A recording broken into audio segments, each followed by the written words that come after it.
नमस्कार दोस्तों।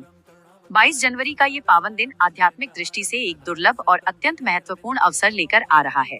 इस दिन माघ शुक्ल पक्ष की चतुर्थी तिथि के साथ गुरुवार का विशेष संयोग बन रहा है। पंचांग के अनुसार ये चतुर्थी तिथि 22 जनवरी को देर रात 2:29 तक रहेगी। इतना ही नहीं, ग्रहों की शुभता बढ़ाने के लिए इस दिन शाम 5:38 तक वरयान योग रहेगा और दोपहर 2:27 तक शतभिषा नक्षत्र की उपस्थिति रहेगी, जो इस दिन की ऊर्जा को कई गुना बढ़ा देती है। इस पावन तिथि को हम विनायक श्री गणेश चतुर्थी, तिलकुंद चतुर्थी और उमा चतुर्थी के नाम से जानते हैं। शास्त्रों में माघ मास की इस चतुर्थी का बड़ा ही महत्व है, क्योंकि इसमें भगवान गणेश की पूजा में तिल और कुंद के श्वेत फूलों का अर्पण विशेष फलदायी माना गया है।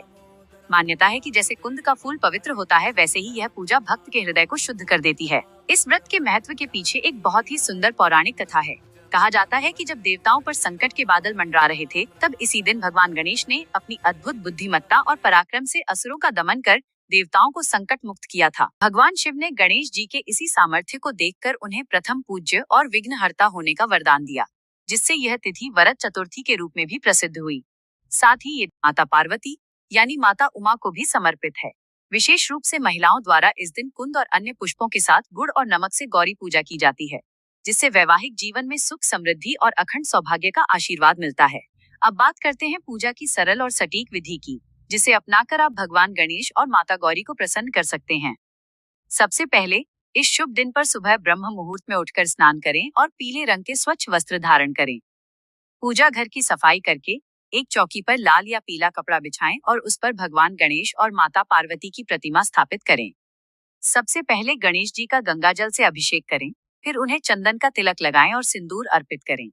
इसके बाद उन्हें सबसे प्रिय 21 दूर्वा की गांठें और सफेद कुंद के फूल चढ़ाएं। साथ ही माता गौरी को अक्षत, धूप, दीप और श्रृंगार की सामग्री अर्पित करें।